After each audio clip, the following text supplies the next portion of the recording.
I know you want connection, closeness, and trust, but your partner feels shut down, distant, and guarded around you. What if it's not what you say, but how you're reacting that is actually pushing them away? If your partner is telling you that they have a hard time with how you talk to them, your tone of voice, the things that you say when you get upset, your defensiveness, how you handle your stress and frustration, how you turn things around on them when you're frustrated because you feel blamed or you're feeling like you're being attacked. When you zoom out and you see that you're not as close as you used to be, you're not as connected, the intimacy of your relationship is missing, but you just don't know what to do to fix the problems. You also often might find yourself thinking that your partner is too sensitive, or they're overreacting, or they're making a big deal out of nothing. Let me tell you, reactivity slowly poisons your relationship. It doesn't kill it overnight. It slowly, over time, makes you feel more and more distant to the point where you end up feeling like roommates when there's no connection left, or the relationship ends up just dying off. Because your reactivity is not only hurting yourself, it's hurting your relationship, and it's slowly destroying the emotional safety that's needed in order for connection to take place. If you're interested in falling in love again and making your relationship much closer, then stay tuned. I'm going to show you the door that you need to learn to walk through in order to meet the demands of love and of your relationship. Before we get started, hit that subscribe button, make sure you turn the bell on for notifications, and please comment below and share this video with anybody who needs to hear it, including your partner. For over 20 years, I've helped thousands of people overcome their limiting beliefs and their dysfunctional patterns to help them get out of their own way, essentially, to stop sabotaging their relationships and start to overcome their past that keeps intruding into their present. And I'm going to explain that to you in this video, exactly why you get reactive and how that reactivity is pushing you away and what you can do instead. If you've tried therapy before and you feel like you're on the same pattern, you keep apologizing and you say you're sorry 1,000 different times, but you just keep doing the same things over and over, you're likely honestly working on the wrong things. True transformation happens at the level of beliefs, and if you're trying to change your behavior without changing your beliefs, then you're essentially just trimming weeds without actually pulling the weeds up by the roots.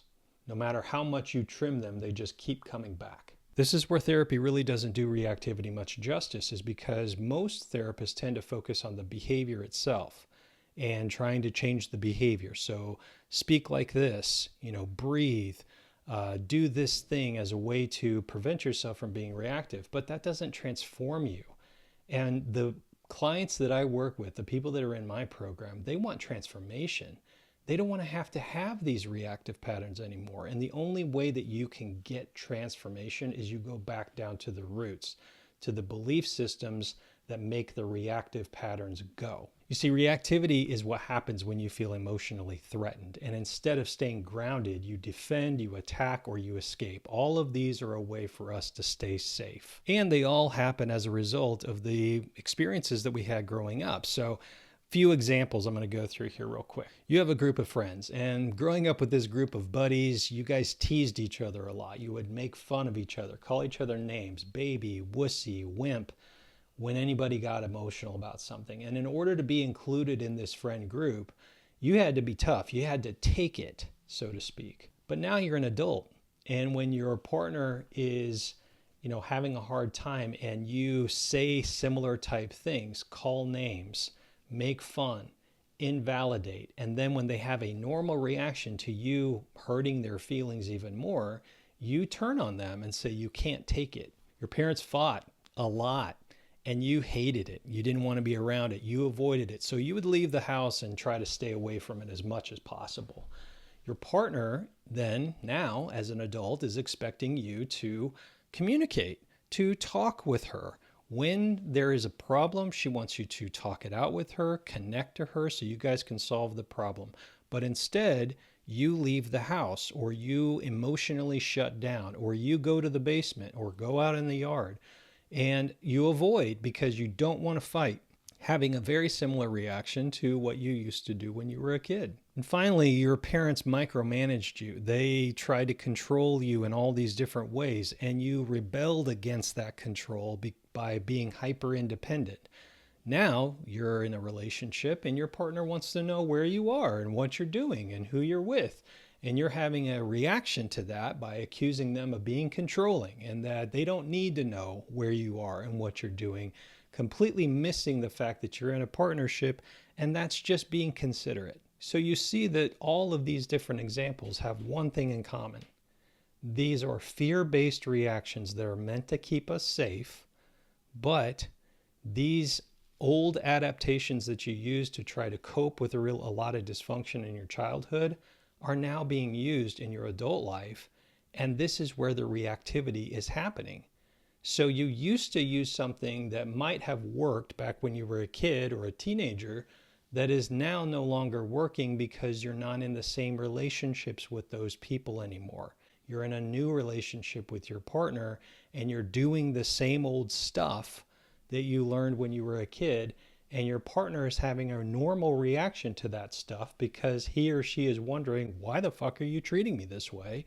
You see, you never really formed the skills in your childhood to learn how to navigate a healthy adult and mature relationship. So the unfortunate side of this is that when we're growing up in our childhood and then we're hitting our teens and then we get into our 20s and in our adult relationships, we simply use what we know. And unfortunately, what we know is immature, selfish, and hurtful. So let's understand some of these patterns. Let's go through some 5 common reactive behaviors that tend to push our partner away from us so we can be really clear about this. The first one is blowing up and raising your voice. I want you to remember back, if you are a person who does this, remember when you were younger, in your, elementary school years, middle school years, teenage years, in your high school.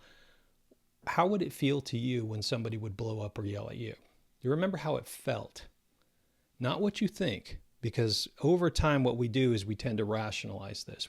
We say, well, my dad was really hard on me. He was really critical of me, but that was good for me. Well, I want you to remember back of how it actually felt when somebody was yelling at you. This is when we use this kind of blow up and raising your voice, this is intimidation, this is dominance. This is a way to try to control another human being because we feel threatened in some way. And the result of that is it puts another person into a position of fear because they feel intimidated by you. And essentially, you become the bully in the relationship. And if you've ever been bullied, whether that was by a parent or your buddies, then you kind of know how it feels. It doesn't feel good. It makes you feel small and insignificant, and it makes you fear the people that bully you. And that is not something you want in a healthy relationship. You don't want your partner to fear you. In fact, a lot of men specifically believe that fear and respect are the same things because that's what we were taught. You had a father or a mother who was very domineering, and they would talk down to you and intimidate you and threaten you, and they would say, you need to respect me. So you need to ask yourself a few questions about this and know that when somebody is talking to you in your adult life, the way that maybe your parents talked to you growing up, do you respect those people? 99% of you would say, no, I don't. If somebody were talking down to me, lecturing me, threatening me, I don't respect them. It makes me angry and it makes me want to get away from them. So you have to understand the reciprocity of that is that is how your partner is feeling. If you are breaking the connection and going up into dominance and intimidation, threatening, accusing, dominating, intimidating them, it doesn't make them respect you. It makes them afraid of you, and it makes them want to get away from you the same way that it would make you want to get away from somebody who is doing that to you as an adult. Number 2 is shutting down and stonewalling. So this is where you go silent. You completely check out and you just physically leave the room or the house, and it makes your partner feel abandoned, makes them feel emotionally alone, and it also is rather punishing. So when you shut down, it shows your partner that you can't handle the issues. Even that if that is conflict, it's difficult communication or difficult conversations that the two of you have to have with each other to be able to sort out a problem. And when you shut down from your partner, you're teaching them, I'm not here for you. You're on your own. I'm not going to listen to this. And it also kind of forces them into a position where they have no options, where I can't get through to him. I can't talk to her. She won't open up. And it makes them feel very alone in the relationship and lonely. So again, flip the script. Ask yourself the questions. If this were me and I needed to have a conversation with somebody, whether that's a person at work or my business partner or somebody I care about, and that person goes cold on you, dead silent, won't talk to you, shuts down, walks out of the room, it doesn't work well. You can't get anything solved. No problems can get solved, especially when it comes to problems of a relationship, because most of the time these are emotional issues, how we treat each other, how we talk to each other, what we need from each other, and we want to be connected. We like to have sex. We like to be intimate. We like to be close. But when you are shutting down from your partner and then expect them also to be close to you and expect them also to make love to you, you are completely delusional. You're putting yourself in a completely delusional state that I can treat you however I want, and you are still going to be there for me when I keep showing you that I'm not there for you. Number 3 is blame and finger pointing. This is a way for us to offload our responsibility. Is that I believe that the number one rule of mental health is that we have the ability to take responsibility for ourselves. And what that means, of course, is that I own what I do. I own my behavior, I own what I say, and I don't make excuses for it. Even if you're being mean to me or rude to me, it does not give me license to then be mean and rude to you. Blaming and finger pointing is a way for us to push the responsibility off onto somebody else, that I'm shifting the responsibility over to you. My rule in our class is that even if my behavior is 5% of the problem, I still own that behavior, right? Meaning that if I'm contributing to the problem in any way whatsoever, my job is to figure out what am I doing to contribute to the problem so that I can take responsibility and change that, because that's exactly what you would want your partner to do. When we're fighting and we're finger pointing and blaming, we're basically saying, you're doing this. And then your partner goes, well, you're doing this. Trying to get each person to be aware of what they are doing individually to contribute to the problem. But our defenses go up. And so it's like throwing a racquetball off of a brick wall. Nothing gets through. So the skill is learning how to be able to take that responsibility. Instead of finger pointing, you're actually looking at yourself and you're saying, you know what, I can see that my tone of voice is really harsh, or I shouldn't have said that thing to you. I shouldn't have called you that name or made fun of you or put you down, or I shouldn't have walked away while you were talking. Those things are rude and it shows you disrespect, and I'm sorry for that. That's what it looks like to take responsibility, and you do it in a very genuine way. You don't do it with eye rolling and like huffing or sarcasm in your voice. You're really learning how to be able to take on the responsibility rather than shove off the blame. Number 4 is sarcasm and dismissiveness. This is sarcastic joking, eye rolling, mocking tones, brushing things off, minimizing things. The impact of this on your partner is that it makes your partner start to feel that they can't trust that their feelings matter to you. And as a result, they stop opening up. They don't feel safe with you, because when they're vulnerable or they're open or they are trying to connect to you, what they get back is that sarcastic tone, that dismissive laughter, that putting down that you do when you're upset with them and you're making fun of them. And then if they're trying to address that with you, they get that dismissiveness, that minimization of like, oh my God, it's not that big a deal. You're making too much of this. You're too sensitive. Get over it, kind of stuff. It's hurtful. It absolutely disconnects you and your partner. And it's another form of reactivity that just keeps driving the wedge in between the two of you.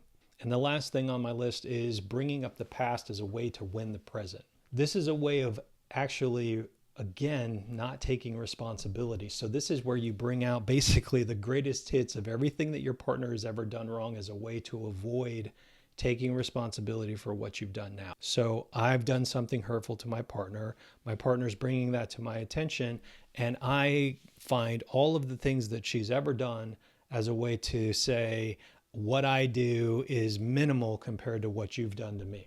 As a result, you can't ever really get anywhere. You can't get anything done because every conversation feels like a war zone of unresolved, unprocessed things that have happened, because what you thought you worked through at one point is now being brought back up as a way to basically club you over the head with it. And this really sets a tone for you and your partner that if you have that reactive pattern, then you're trying to win the argument at the expense of your partner's feelings. You're trying to make them feel guilty or shame them or make them feel bad enough that they end up just giving up because you've worn them down. Now, I have to say, with reactivity, everybody has reactive patterns. Everybody does. We can't avoid it. We all have them because we were raised by dysfunctional people or flawed people, or we had dysfunctional experiences in our childhood that taught us how to adapt to survive, emotionally survive these experiences. And whether that was mom and dad or your siblings or, teammates, coaches, friends, bullies, teachers, it doesn't really matter how these all started as much as understanding that they are living inside of you today and you're still using them as a way to cope with what's happening in your world today when it doesn't fit anymore. We also have to normalize that your patterns are banging up against your partner's patterns. It's both of you. It's not you alone, and it's not your partner alone. It's neither you or them, it's both. So your patterns are interacting. And when your patterns interact, this is what healthy couples tend to understand, is that I'm a flawed person, you're a flawed person, and we're going to conflict. So how do we work through our patterns together so that we can grow together and I can learn how to love you in the ways that you need to feel loved? If you don't solve these patterns, then like I said at the beginning of the video, that reactivity slowly poisons your relationship. What this does over time is that your partner starts to feel like she's walking on eggshells. The trust erodes, it goes down.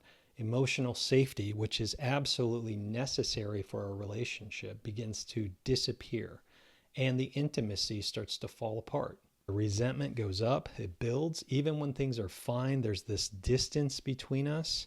And eventually contempt starts to get inside of the relationship where you actually end up disliking your partner and not wanting to be around them because you don't feel safe. You can't have normal conversations. Everything feels awkward and you don't really like being around them. Earlier, I said that your reactions or the behaviors are like the weeds and your dysfunctional beliefs are the roots. If you're only working on trying to change your behavior, you're just trying to get rid of the weeds by cutting them. It doesn't work. You've got to get down to the roots. The weeds are just going to grow back.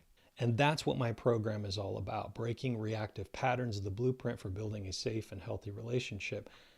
What's necessary to change this entire pattern inside of you is not just a simple do this thing, breathe, and notice your reactions.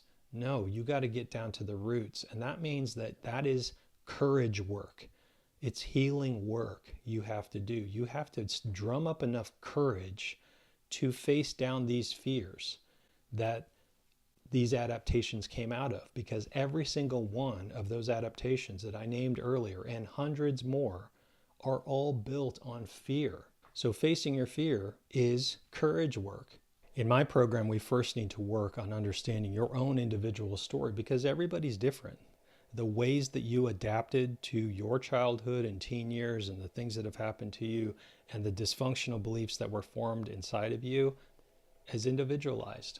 We also need to challenge the dysfunctional beliefs that you adopted about relationships. If you were raised in a lot of dysfunction where mom and dad fought all the time, there's a dysfunctional belief inside of there because that's what you went through. Once you understand what those dysfunctional beliefs are, then you can learn to adopt new beliefs to challenge those old ones and that are much more healthy and connecting.